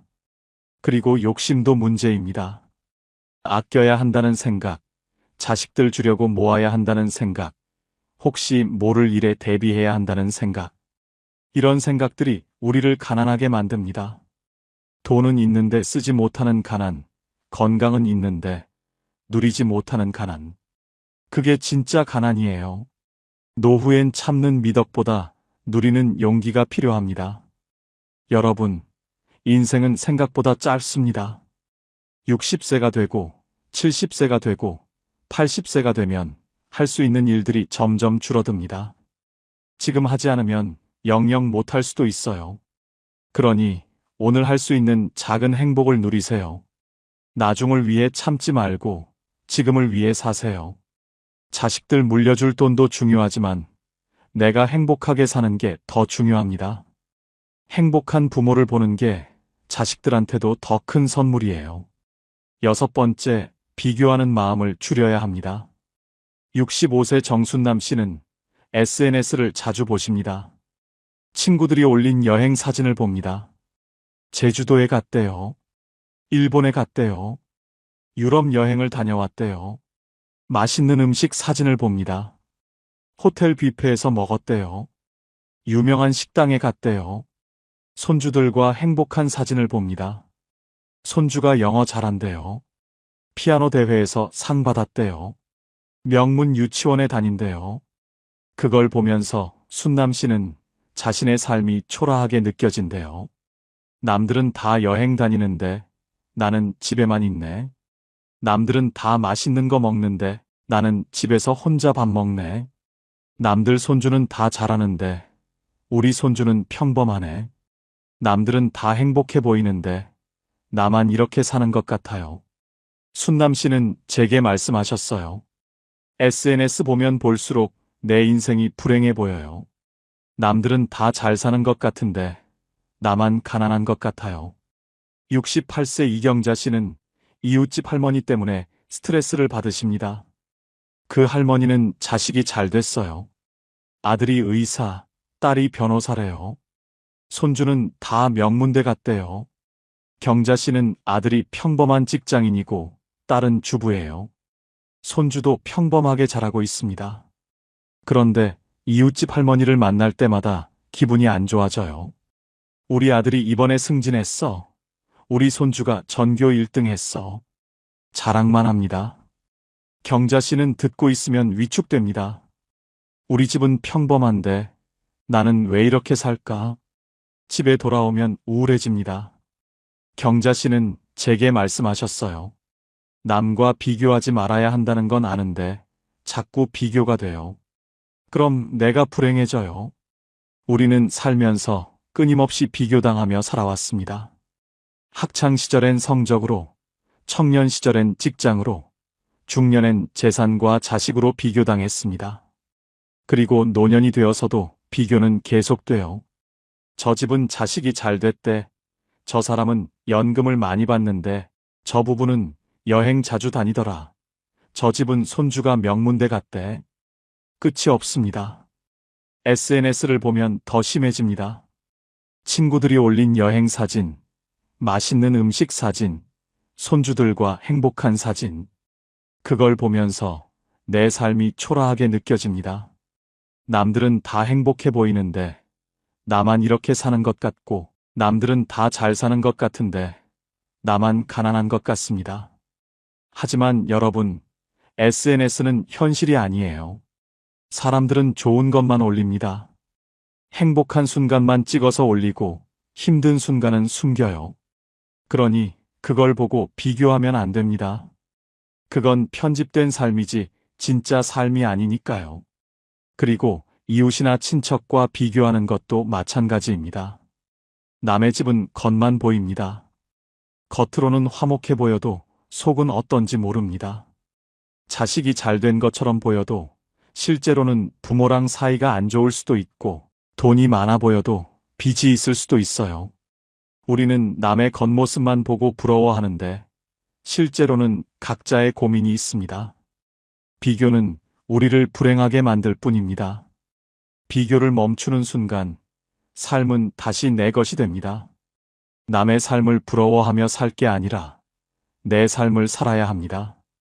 내가 가진 것을 보고 내가 누릴 수 있는 것을 누리고 내가 감사할 수 있는 것에 감사하며 살아야 해요.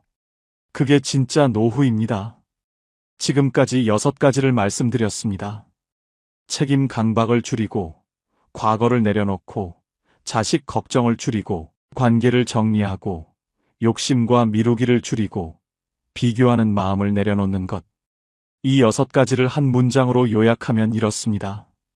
60세 이후엔 책임, 과거, 걱정, 관계, 욕심, 비교를 줄일수록 삶은 가벼워집니다. 무거운 짐을 내려놓을수록 우리는 더 멀리, 더 편안하게 갈 수 있어요. 여러분, 이 6가지 중에서 오늘부터 하나만 줄인다면 무엇이 가장 먼저일까요? 혹시 책임 강박인가요? 아니면 과거에 대한 후회인가요? 자식 걱정일까요? 관계 정리일까요? 욕심일까요? 비교하는 마음일까요? 무엇이든 좋습니다. 6가지를 다 한꺼번에 할 필요는 없어요. 하나만 줄여도 삶은 달라집니다. 여러분, 이미 여기까지 살아오신 당신은 충분히 잘해오셨습니다. 평생을 책임지며 살았고, 힘든 과거를 견뎌냈고, 자식을 키웠고, 수많은 관계를 유지하며 살아왔어요. 그것만으로도 대단한 일입니다. 이제는 조금 짐을 내려놓아도 됩니다. 이제는 조금 쉬어도 돼요. 이제는 나를 위해 살아도 됩니다. 60세 이후의 삶은 더 가지는 게 아니라 덜어내는 거예요. 채우는 게 아니라 비우는 겁니다. 그렇게 가벼워질수록 삶은 평온해지고 평온해질수록 행복에 가까워집니다. 오늘 이 이야기가 여러분께 작은 용기가 되었기를 바랍니다. 그리고 오늘부터 아주 작은 것 하나라도 줄이는 실천을 시작하시길 바랍니다. 천천히, 당신의 속도로, 당신의 방식으로. 오늘 이 영상이 여러분의 가슴에 와닿으셨다면 구독과 좋아요로 저희와 함께 해주세요. 그리고 댓글로 여러분의 이야기를 들려주시면 정말 기쁠 것 같아요.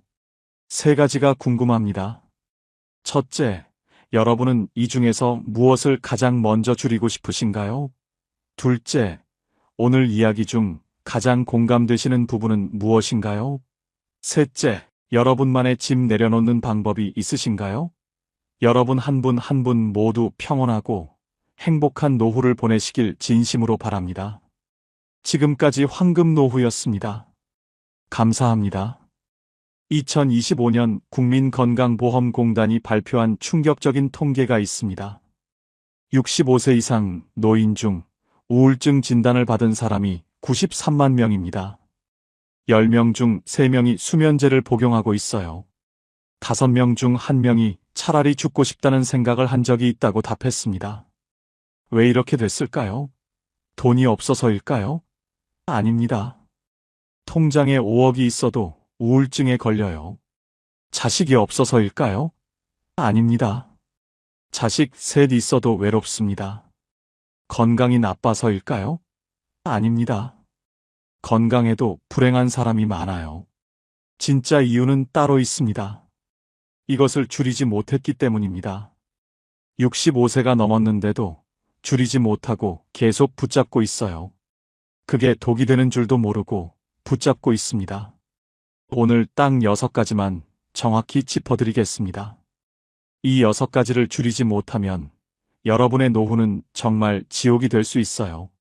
하지만 반대로 이 6가지만 줄이면 여러분의 노후는 천국입니다. 자, 지금 시작하겠습니다. 첫 번째, 평생 역할 강박을 줄여야 합니다.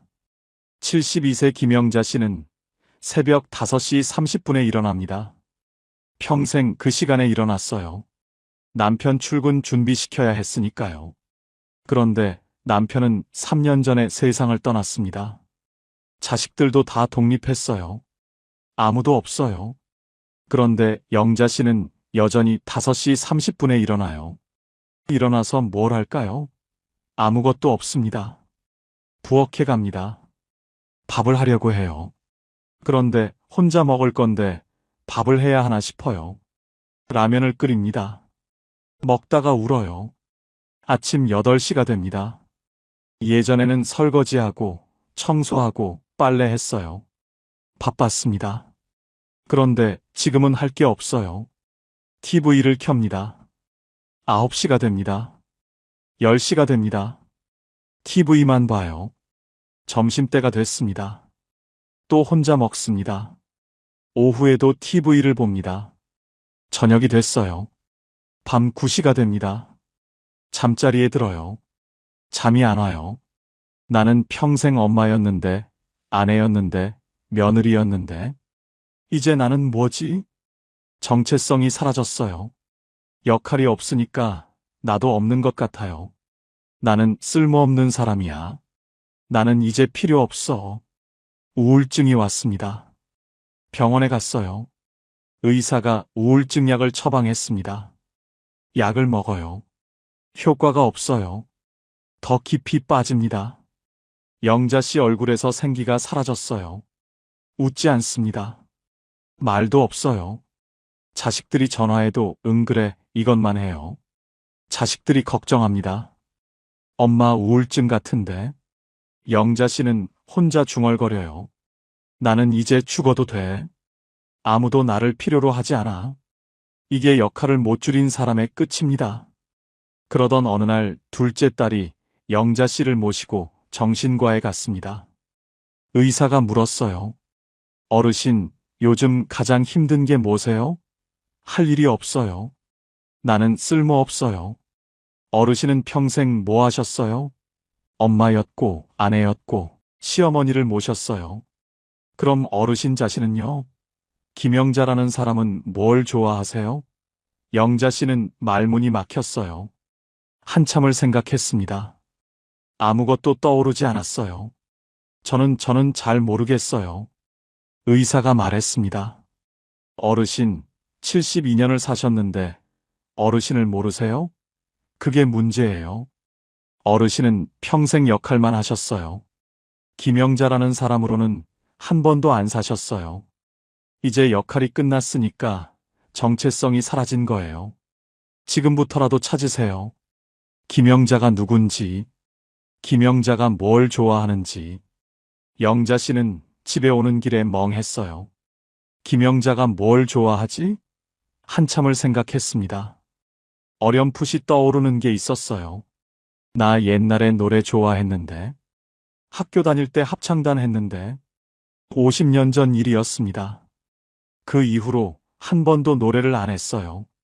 엄마 역할 하느라, 아내 역할 하느라, 며느리 역할 하느라 시간이 없었습니다. 영자 씨는 용기를 냈어요. 동네 복지관에 전화했습니다. 저기 노래교실 있나요? 네, 어르신. 화요일 오전 10시에 있어요. 나이 많아도 돼요? 물론이죠. 다들 어르신이세요. 화요일이 됐습니다. 영자 씨는 떨렸어요. 복지관에 갔습니다. 노래교실에 들어갔어요.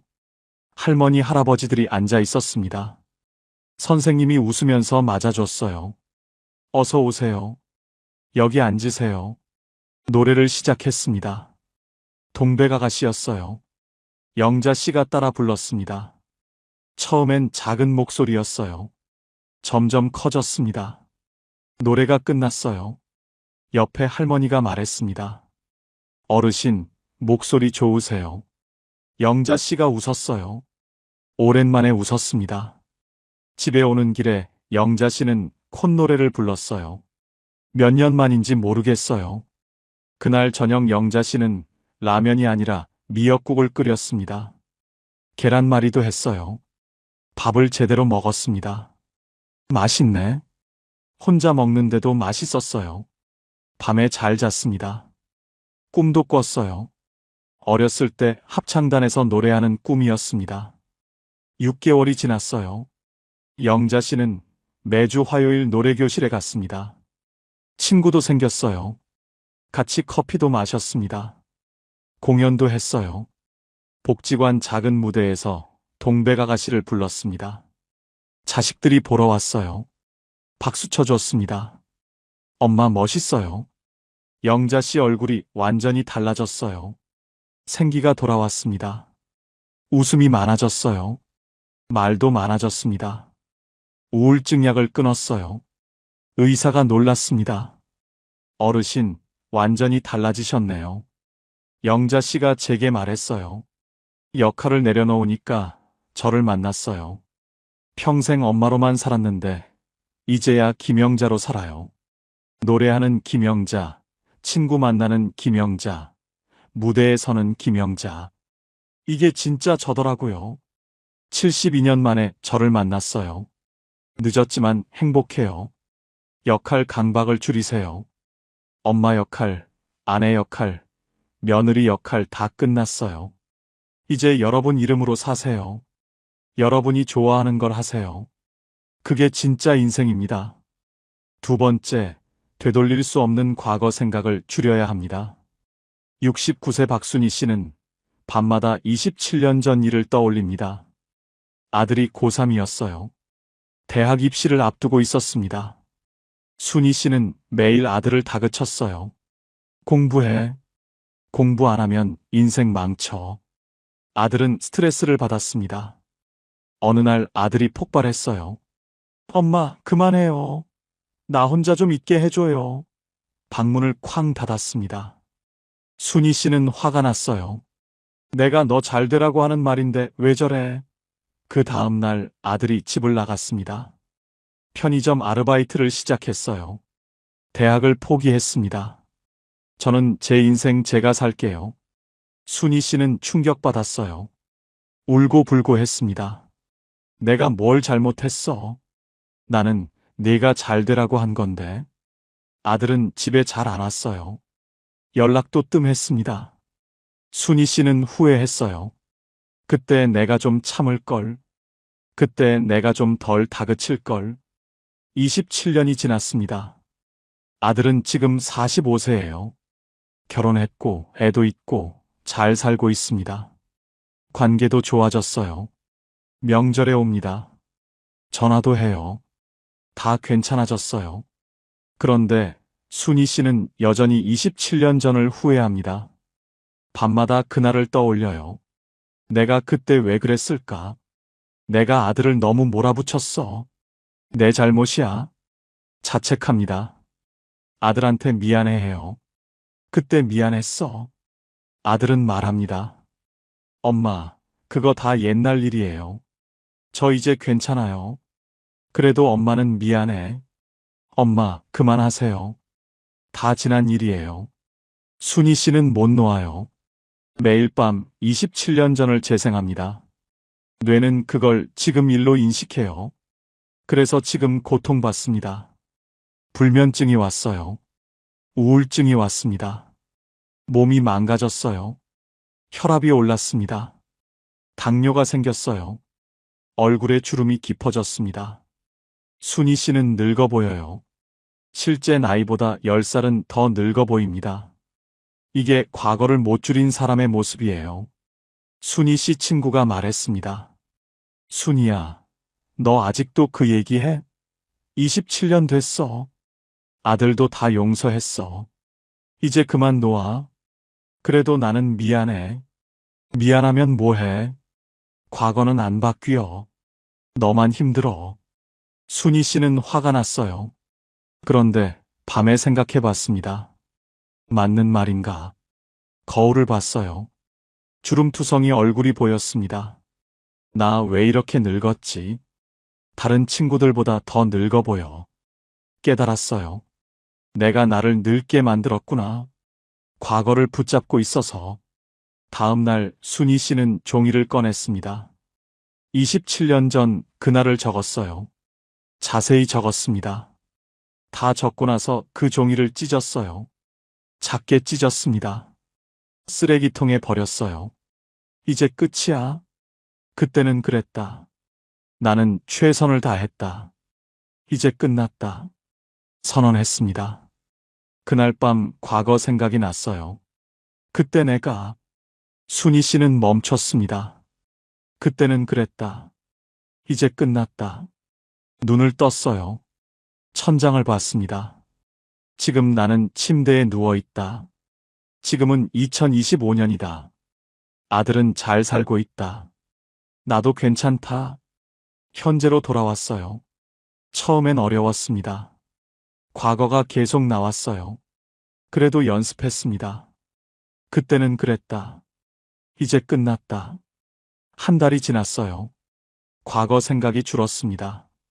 잠을 잘 잤어요. 3달이 지났습니다. 거의 안 났어요. 아침에 일어나면 개운했습니다. 거울을 봤어요. 나 좀 젊어진 것 같은데. 주름이 얕아진 것 같았어요. 표정이 밝아졌습니다. 친구들이 말했어요. 순희야, 너 뭐 좋은 일 있어? 얼굴이 밝아졌네. 순희 씨가 제게 말했어요. 과거를 놓으니까 현재가 보이더라고요. 27년을 과거에 살았어요. 오늘이 안 보였어요.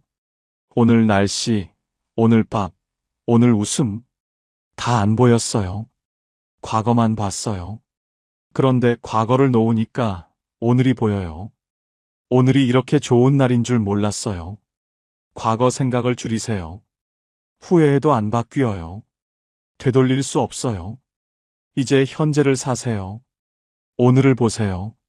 그게 진짜 삶입니다. 세 번째, 자식 걱정을 줄여야 합니다. 70세 이금순 씨는 새벽 3시에 일어납니다. 잠을 못 자요. 딸 걱정 때문입니다. 딸이 42세예요. 결혼 10년 차입니다.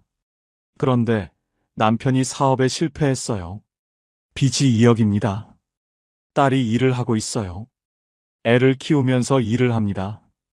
힘들어요. 금순 씨는 그 생각에 잠을 못 자요. 딸이 얼마나 힘들까? 빚은 어떻게 갚지? 애는 누가 돌보나? 사위는 또 일을 구했을까? 밤새 생각합니다. 아침이 되면 전화해요. 지은아, 너 괜찮니? 네, 엄마. 괜찮아요. 빚은 어떻게 하니?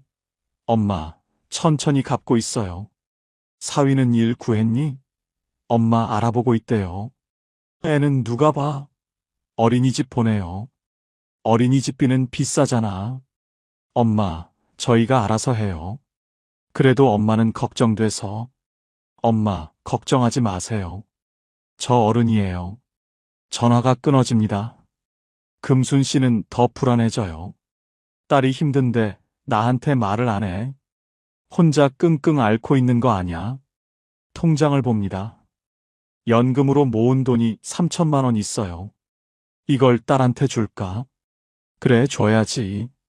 딸한테 전화합니다. 딸아, 엄마가 돈 좀 줄게. 3천만 원. 엄마 안 돼요. 엄마 돈이잖아요. 괜찮아. 엄마는 괜찮아. 엄마, 저희가 알아서 할게요. 받을 수 없어요. 그래도 엄마, 제발 걱정하지 마세요. 저 스트레스 받아요. 뚝 끊어집니다. 금순 씨는 울어요. 나는 도와주려고 하는 건데 왜 저렇게 나오지? 그날 이후 딸이 전화를 잘 안 받아요. 카톡도 답장이 늦습니다. 금순 씨는 더 불안해요. 밤마다 잠을 못 자요. 약을 먹습니다. 수면제, 혈압약, 우울증약, 약이 늘어나요. 몸이 망가집니다. 관계도 나빠져요. 이게 자식 걱정을 못 줄인 사람의 모습이에요. 금순 씨는 복지관 상담을 받았습니다. 상담사가 물었어요.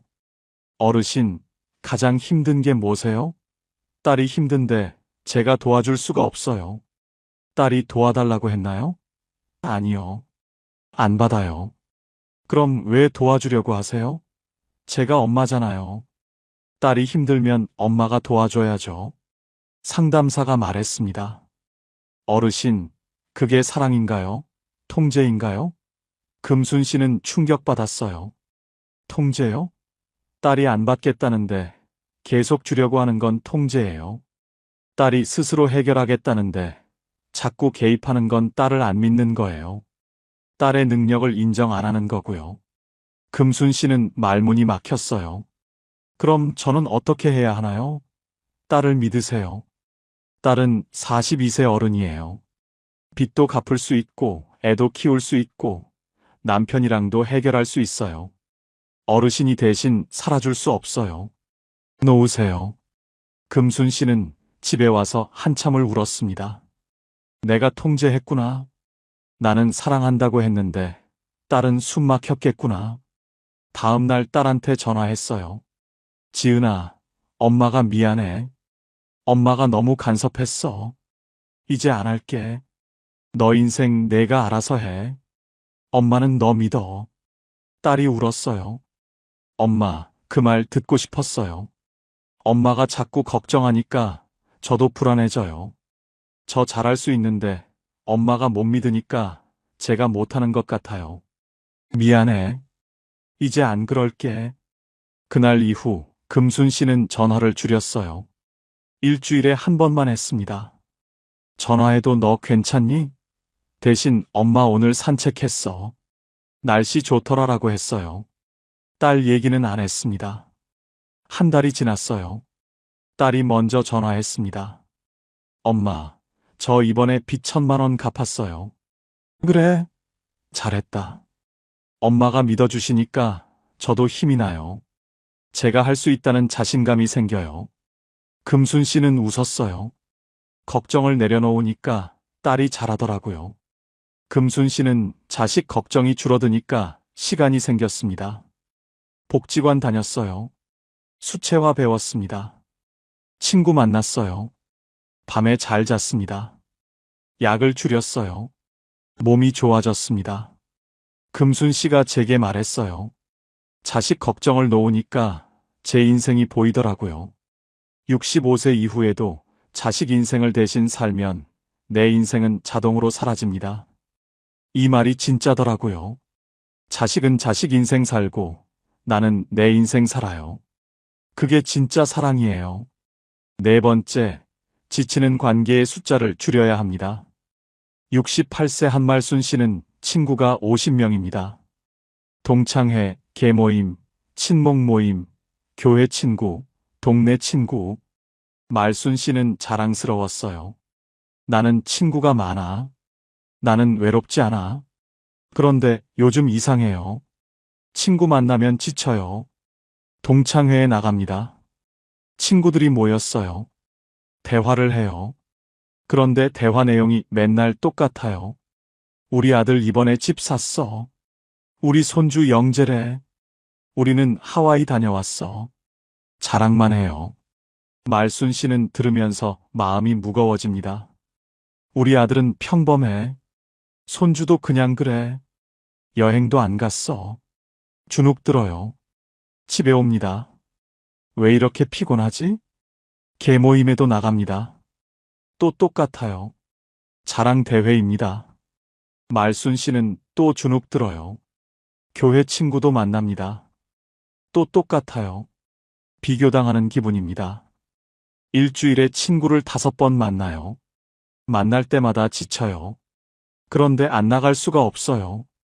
안 나가면 나만 빠지잖아. 나만 소외되잖아. 외로워. 계속 나갑니다. 잠을 많이 자도 피곤해요. 면역력이 떨어졌어요. 감기에 자주 걸립니다. 대상포진도 왔어요. 의사가 말했습니다. 어르신, 스트레스 받으세요? 아니요. 친구 많아서 외롭지 않아요. 그런데 왜 면역력이 이렇게 떨어지죠? 말순 씨는 생각해 봤어요.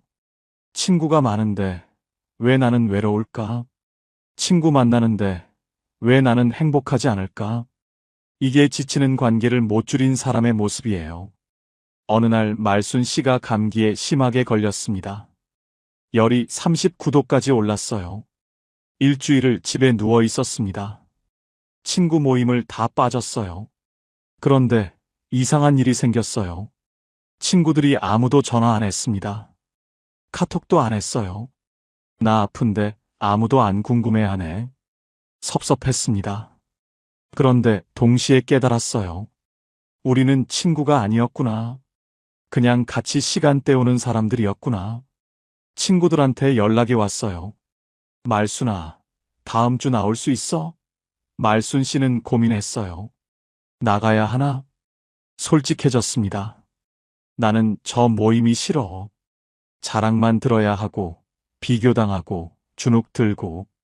그게 싫어. 거절했습니다. 나 요즘 몸이 안 좋아서 못 나가. 하나씩 거절했어요. 동창회, 계모임, 친목 모임. 다 나가지 않았습니다. 한 달이 지났어요. 말순 씨는 혼자 있었습니다. 처음엔 외로웠어요. 나 혼자네. 친구가 하나도 없네. 그런데 적응이 됐어요. 혼자 산책했습니다.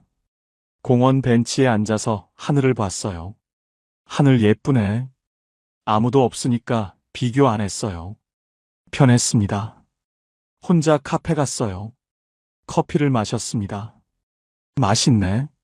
지치지 않았어요. 그러다가 복지관에서 진짜 친구를 만났습니다. 수채화 수업에서 만난 최복희 씨였어요. 복희 씨랑 말이 잘 통했어요. 만나면 편했습니다. 자랑 안 했어요. 비교 안 했어요. 그냥 편하게 웃었습니다. 이게 진짜 친구구나. 말순 씨가 제게 말했어요. 친구 50명 있을 때보다 친구 1명 있는 지금이 더 행복해요. 숫자를 줄이니까 질이 올라갔어요. 외로움과 고독은 달라요. 외로움은 사람이 많아도 느껴요. 고독은 혼자여도 편안해요. 지치는 관계를 줄이니까 고독을 배웠어요. 지치는 관계를 줄이세요. 숫자가 중요한 게 아니에요. 질이 중요합니다. 진짜 친구 1명이 가짜 친구 50명보다 낫습니다. 5번째, 나중에라는 미루기를 줄여야 합니다. 73세 오갑순 씨는 평생 버킷리스트가 있었어요. 하나, 제주도 가기. 둘, 아들한테 사랑한다고 말하기. 셋, 옛날 친구한테 미안하다고 사과하기. 3가지였습니다. 그런데 한 번도 안 했어요. 왜일까요? 매번 나중에라고 했습니다. 50대에 제주도 가고 싶었어요. 60대면 갈 거야. 그때 시간 있을 거야. 60이 됐습니다. 또 미뤘어요. 은퇴하면 할 거야. 또 미뤘어요. 70대면 갈 거야. 건강할 때 갈 거야. 70이 됐습니다. 무릎이 아팠어요. 병원에 갔습니다. 어르신, 퇴행성 관절염이에요. 이제 장거리 여행은 힘들어요. 갑순 씨는 충격받았어요. 나 제주도 한 번도 못 가봤는데 아들한테 사랑한다고 말하고 싶었어요. 그런데 평생 한 번도 안 했습니다. 부끄러웠어요. 나중에 할 거야. 좋은 날 할 거야. 나중만 기다렸어요. 그러다가 아들이 50세가 됐습니다. 갑순 씨는 73세가 됐어요. 옛날 친구한테 사과하고 싶었어요. 5년 전에 싸웠습니다. 갑순 씨 잘못이었어요. 알고 있어요. 그런데 사과를 못했습니다. 나중에 할 거야. 다음에 만나면 할 거야. 5년이 지났습니다. 그 친구가 세상을 떠났어요. 장례식에 갔습니다. 영정 사진을 봤어요. 갑순 씨는 울었어요. 미안해. 사과 못해서 미안해. 나중에 하려고 했는데 후회했습니다. 이게 미루기를 못 줄인 사람의 끝이에요. 갑순 씨는 장례식에서 돌아오는 길에 결심했습니다. 나중은 없어. 오늘 해야 해. 집에 왔어요. 아들한테 전화했습니다. 아들아, 엄마가 할 말이 있어. 뭔데요, 엄마? 엄마가 너를 사랑한다. 한참 침묵이 흘렀어요. 아들이 울었습니다.